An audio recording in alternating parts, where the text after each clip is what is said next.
श्रीमद् भागवत में महाराजा अम्बरीश का चरित्र आता है। जैसी सेवा उन्होंने की न भूतो न भविष्यति, कोई नहीं कर पाएगा।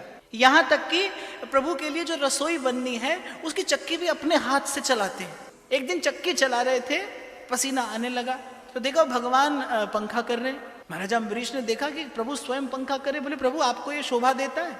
तो भगवान ने कहा आपको ये शोभा देता है? आप पूरी पृथ्वी के एक छत्र राजा हैं और आप यहाँ बैठकर चक्की चला रहे हैं। और फिर भगवान ने कहा हमारा तो स्वभाव ही ऐसा है, जो मेरी सेवा करता है मैं उसकी सेवा करता हूँ। और सेवा के प्रभाव से कैसा अधिकार महाराजा अम्बरीश ने भगवान के हृदय पर पाए तो संसार ने देखा। तो भगवान के मन में इच्छा हुई कि महाराजा अम्बरीश की सेवा, इनका यश, इनकी भक्ति संसार में प्रकट हो। बस एक दिन आप पहुंचे दुर्वासा, और महाराजा अम्बरीश का नियम था, उन्होंने एक व्रत का अनुष्ठान लिया था कि वो द्वादशी प्रधान एकादशी का व्रत करते थे। अब दुर्वासा आप पहुंचे, महाराज ने बड़ा सत्कार किया।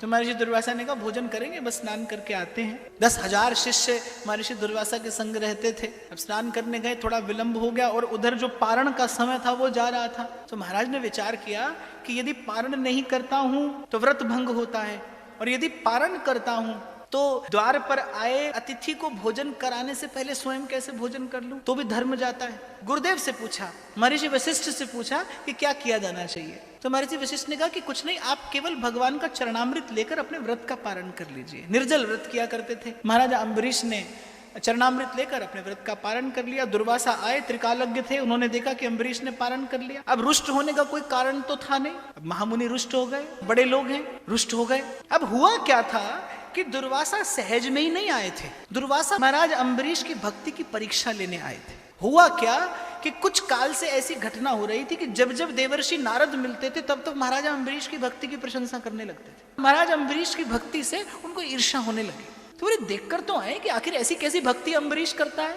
पहुंच गए, परीक्षा लेने आए थे। क्रोध आ गया, विवेक नहीं रहा, अपनी एक जटा से कृत्या उत्पन्न कर दी कि जाओ अम्बरीश को नष्ट कर दो। इसे बड़ी अपनी भक्ति का अभिमान हो गया। महर्षि दुर्वासा जानते नहीं थे, चक्रराज सुदर्शन सदा महाराजा अम्बरीश की रक्षा में तत्पर रहते थे। भक्त का अहित कैसे हो सकता है? अपना मान टले टल जाए पर भक्त का मान न टलते देखा। दुर्वासा ने कृत्या उत्पन्न की। चक्रराज सुदर्शन महाराज अम्बरीश की सेवा में सदा उपस्थित रहते थे। कृत्या को जलाकर भस्म किया चक्रराज सुदर्शन ने और दुर्वासा के पीछे भागे। दुर्वासा ब्रह्मलोक गए, कैलाश गए, किसी ने ठौर नहीं दी। समझ में आता है कि भगवान के अपराधी को कौन समर्थन दे, लेकिन भगवान ने भी स्वीकार नहीं किया। भगवान कहते हैं कि ब्रह्म हत्या के बाद भी यदि कोई शरण में आता है तो मैं उसको स्वीकार करता हूं। और दुर्वासा ने तो क्या क्या दुहाई नहीं दी। बोले अरे आप ब्रह्मण्य देव हैं, शरणागत प्रतिपालक हैं, भक्त वत्सल हैं, मैं आपके द्वार पर याचक बनकर आया हूं अपनी रक्षा की याचना लेकर। और भगवान ने दो टूक बात कही, अहम भक्त पराधीन, कि मैं स्वतंत्र नहीं हूं। बोले आप स्वतंत्र नहीं है? जैसे एक पतिव्रता पत्नी अपने पातिव्रत से अपने पति को अपने अधिकार में कर लेती है, ऐसे मेरे जो अनन्य भक्त हैं वो अपने पातिव्रत से मुझे अपने वश में कर लेते हैं। तो हे ब्राह्मण, तुम्हारी रक्षा नहीं कर सकता, उपाय बता सकता हूं। जिनका अपराध किया है उन्हीं के शरण में जाओ, तुम्हारी रक्षा कर सकते हैं। जब दुर्वासा गए तो महाराज अम्बरीश ने जल हाथ में लेकर कहा, यदि मेरे मन में श्री कृष्ण की भक्ति स्थिर हो, यदि मेरी भक्ति पतिव्रता हो, यदि मैंने स्वप्न में भी कभी कोई और आश्रय ना लिया हो, और यदि श्री कृष्ण मुझ पर प्रसन्न हो तो ये ब्राह्मण की रक्षा हो जाए, इस ब्राह्मण का कष्ट दूर हो जाए। और महाराजा अम्बरीश ने जैसे संकल्प का जल छोड़ा, चक्रराज सुदर्शन शांत हो गए। आज पहली बार महर्षि दुर्वासा को भेद पता चला कि तप से जो प्राप्त किया जाता है उसका गुण क्या होता है, प्रयास से जो प्राप्त किया जाता है वो वस्तु कैसी होती है, और भगवान के और भक्त के प्रसाद से जो वस्तु मिलती है वो वस्तु कैसी होती है। दुर्वासा ने पहली बार भक्ति की शक्ति भी देखी और भक्ति का गौरव भी देखा।